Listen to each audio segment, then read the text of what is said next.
Aviso: esse vídeo contém violência, mortes, assassinos em série, não recomendado para menores de 12 anos. Oi, pessoas inexistentes que estão assistindo esse vídeo, beleza? Hoje a gente tá aqui pra assistir o outro vídeo do Slenderman. E pra 0 pessoas que estão esperando a parte 2 daquele vídeo lá da infecção de rasminho, até eu já eu vou lançar, ok? Então, só bora pro vídeo. Falou!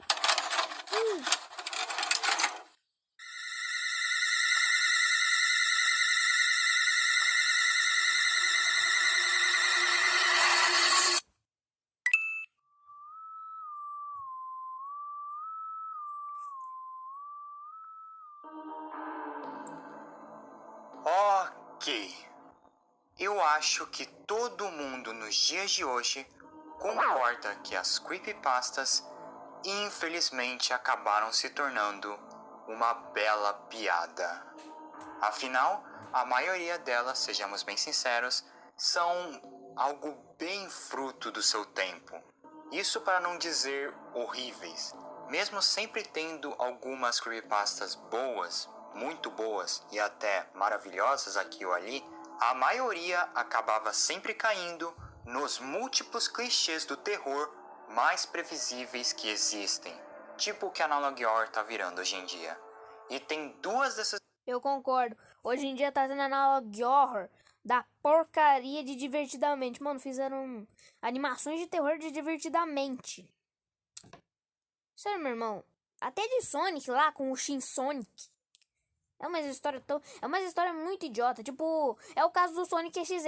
No tempo que o Sonic XZ foi criado, todo mundo achava ultra assustador. Mas hoje em dia a gente para pra pensar e, mano, fazer uma história de terror de um personagem infantil é a mesma coisa que tentar fazer o Chaves ser assustador. Não funciona, tá ligado? Não funciona. Histórias que mais se destacaram nesse caso, considerada por muitos as talvez 2 piores creepypastas de todas. A primeira, que vocês do canal já devem saber de cor e salteado, é Sonic.exe. Afinal, eu falo desse bicho toda santa hora. Mas uma história que eu nunca falei no canal, mas praticamente todos que estão aqui conhecem ela, e que assim como vocês do outro lado da tela devem ter tido essa história como um marco em suas infâncias, é Jeff the Killer, ou também conhecido como a versão emo-gótico do Coringa.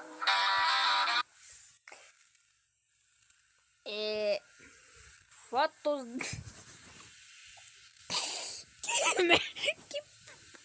que porcaria de foto é essa, meu irmão? Dizer que Jeff the Killer... Rachei de rir. KKK, rachei.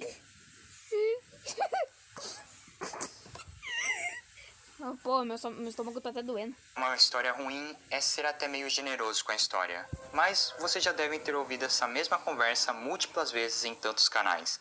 Mas, algo que nem todo mundo sabe, é que um fenômeno bem similar ao que atualmente está acontecendo com o Sonic.exe e outras creepypastas também ocorreu e esteve acontecendo com o Jeff.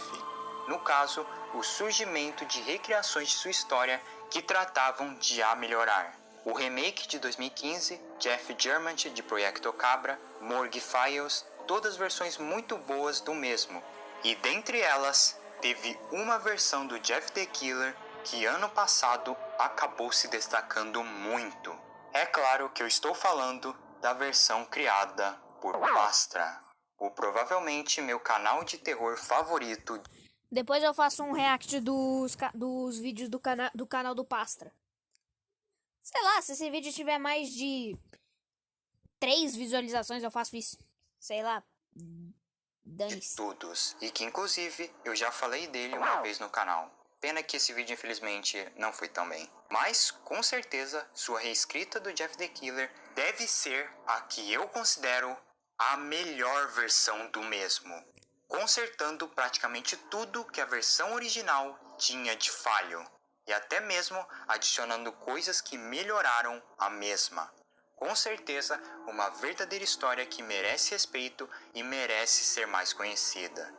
Então eu, como bom amante de creepypastas que eu sempre fui, e também um garoto que já teve muito medo do Jeff the Killer, Eu estou aqui para lhes contar, meus fiéis membros do culto Slenderman inscritos no canal, que vão deixar o like no vídeo, Eu sou inscrito do canal. compartilhar, hyparem e, claro, se inscreverem, porque senão eu farei que nem o Jeff the Killer e matar vocês enquanto dormem.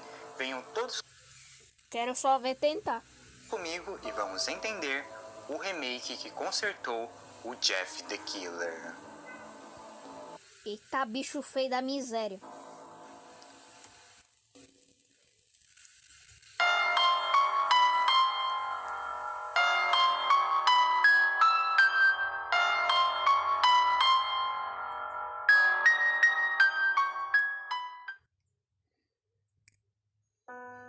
Para começar, assim como a maioria das encarnações do Jeffrey Woods, a versão do Pastra segue a mesma ideia do Jeff the Killer original, ou seja, ele é um assassino que, na maioria dos casos, entra na casa das pessoas, se escondendo até elas irem dormir, para quando elas finalmente pegarem no sono, ele as atacar. E se caso elas acordarem, ele dirá sua frase: "Shh, vai dormir", antes de matá-las. Possuindo sua pele branca, mas muito mais coberta por cicatrizes por toda sua face, ele mal possui cabelo, um dos seus olhos é cego, além de estarem dilatados, e curiosamente no começo, Jeff não conseguia mais sorrir, mas depois, ao final da história, ele ganharia o seu icônico de orelha a orelha sorriso. Depois eu falarei mais sobre isso. Um design que ao mesmo tempo é parecido com o original, mas de um jeito diferente. No entanto, com certeza a principal diferença dessa versão do nosso querido Jefferson é a sua história. Como vocês bem sabem, na história original, Jeff, antes de se tornar o branquelo assassino que vemos, ele acaba por ter um acidente envolvendo alguns bullies em uma festa, onde seu corpo é coberto por álcool e água sanitária, o ateando fogo. E aí, Eu só sabia que o corpo dele tinha sido jogado álcool, não água sanitária. ele vira o psicopata que conhecemos. Porém, na história do Pastra, a história do Jeff realmente começaria pelo acidente. Aparentemente, um incêndio sem muita explicação havia ocorrido na casa do mesmo e de sua família, no caso sua mãe Margaret e seu irmão mais novo Leo, e infelizmente não só o incêndio faria o Jeff ter a aparência que vemos agora, como ao mesmo tempo tiraria a vida do seu pai no processo, fazendo toda aquela família particularmente feliz e alegre na pior situação possível. Jeff, um menino prestes a entrar na faculdade, agora teria de viver com tudo aquilo, um rosto desfigurado, além da perda do seu pai e a sua família em uma situação muito drástica. Felizmente, ao menos uma das tias de Leo e de Jeff ofereceu um antigo terreno que ela possuía para todos eles, o que seria ao menos um lugar eles se manterem por enquanto. O problema mesmo é que, mesmo isso sendo um pequeno passo para as coisas começarem a melhorar, é claro que as coisas não seriam fáceis para Leo e em especial para o Jeff. E o inferno na vida de Jeffrey Woods começaria em especial quando ele e Leo conheceriam os três valentões / arruaceiros da cidade: Troy, Kit e, claro, o líder deles, Randy, que assim como na história original, eram os típicos genéricos bullies que todos nós em nossas vidas já tivemos que lidar, incluindo eu. A pior parte mesmo é que o Randy nessa versão era filho de um policial, ou seja, mesmo que Randy fizesse qualquer tipo de barbaridade naquela cidade, ele sempre acabava escapando. E quando Randy e sua gangue conheceram Leo e o Jeff, eles se certificaram de fazer o maior inferno possível para o Jeffrey Woods, mesmo sabendo todos os motivos e tudo que Jeff já sofreu. Eles constantemente faziam piadas e tornavam a vida de Jeff pior do que ela já estava. Afinal, Jeff infelizmente teve de estudar na mesma faculdade que eles. Eles chegaram até mesmo no ponto de machucarem o Jeff no processo. Mas as coisas começariam a ficar estranhas quando Randy, de um semestre para o outro, acabou sumindo, misteriosamente um semestre depois do Jeff ter entrado na escola. E apesar de vocês e até eu, quando li a história pela primeira vez, já suspeitarmos logo de cara que foi o Jeff, não havia nenhuma prova a favor disso. O corpo simplesmente havia sumido, mesmo com a extrema busca da cidade, e o Randy já era um cara que se metia em problemas. Talvez ele tenha colhido do próprio veneno. Foi isso que o Liu pensou, pelo menos. O problema é que o bullying em cima de Jeff não diminuiu. Pelo contrário, só piorou. Troy e Kate atormentaram mais ainda o Jeff, afirmando de todos os modos que ele havia causado a morte do Randy. E o bullying se intensificou de tal forma que o Jeff foi piorando mais e mais. Ele era agressivo com sua mãe e até com Liu, faltava múltiplos dias de aula e Liu até mesmo descobriu que ele se autoferia com cigarros. Para vocês terem um pingo de noção o quão horrível estava a sanidade daquele garoto. Então Liu, em uma última tentativa de alegrar o seu irmão, pelo menos uma última vez, e passar um tempo com ele, resolveu chamar para junto dele andarem de bicicleta. Só eles dois pela cidade, como eles sempre faziam antes de tudo.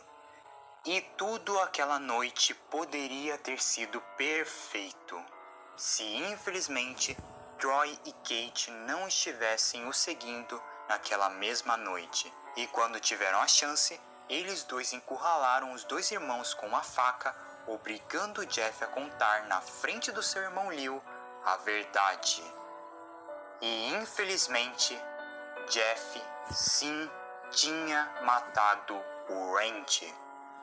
Mas, segundo ele, havia sido por autodefesa. Jeff havia sido atacado pelo mesmo com a faca, algo que já havia acontecido antes com Jeff, e em defesa, Jeff matou o Randy. E como o pai do Randy era um policial, ele se desesperou e escondeu o corpo. Felizmente, no momento, os policiais haviam chegado devido a que alguns vizinhos ouviram toda aquela gritaria e chamaram a polícia, levando a Troy e Kate a serem presos e, felizmente, Liu, que havia acreditado na história do seu irmão, conseguiu convencer os policiais que tudo aquilo foi porque aqueles dois haviam os atacado, assumindo que Jeff havia causado a morte do Randy, escondendo o fato que o Jeff realmente matou o mesmo. E apesar de mentir, isso parecia algo bom para os dois. Finalmente, Jeff e Liu haviam se livrado dos dois bullies que os atormentavam e agora, finalmente, as coisas pareciam melhorar. Ou melhor, era de novo o que o Liu pensava. Porque Liu percebeu que no momento que eles estavam sendo levados de volta à sua casa por um dos policiais, Jeff parecia estranho. E quando eles finalmente chegaram, Jeff foi até seu quarto e quando Liu seguiu, ele viu que Jeff ainda guardava a mesma faca que ele usou para matar o Randy. E o pior de tudo, ainda coberta pelo sangue do mesmo. E quando Liu viu aquilo, seu instinto foi perguntar por quê? Por que exatamente Jeff havia mantido aquela arma? Mas quando Jeff olhou para ele, Liu percebeu. Havia algo muito errado. E aquilo na frente, olhando para ele e aos poucos se aproximando, não era o seu irmão. E o pior de tudo, seria nesse mesmo exato momento que a Margaret, a mãe dos dois, acordaria. Liu até tentou a alertar, mas quando ela viu seu filho Jeff, o seu instinto foi tentar falar com ele. Seu instinto de mãe tentou se preocupar e apaziguar o seu filho. Afinal, aquele ainda poderia ser o seu filho lá dentro. Mas infelizmente, Margaret estava enganada. Aquilo não era o seu filho. Jeff não recuou em atacar da maneira mais rápida e violenta possível a sua mãe. Mesmo ela implorando por sua vida e perguntando a seu filho o que ela poderia ter feito de errado para ele fazer aquilo, Jeff apenas apunhalou sua faca na garganta de sua mãe, esperando ela se afogar com seu próprio sangue. E o pior de tudo é que o Jeff nem sequer se importou em olhar no rosto dela. E sim, ele persistiu. Bom, esse vídeo tá ficando muito longo e eu não posso gravar um vídeo com mais de 15 minutos de duração. Então, sim, vai ter parte 2 e eu ainda vou fazer a continuação do outro vídeo lá que eu fiz do Slenderman. Então, falou, cambada de trouxa.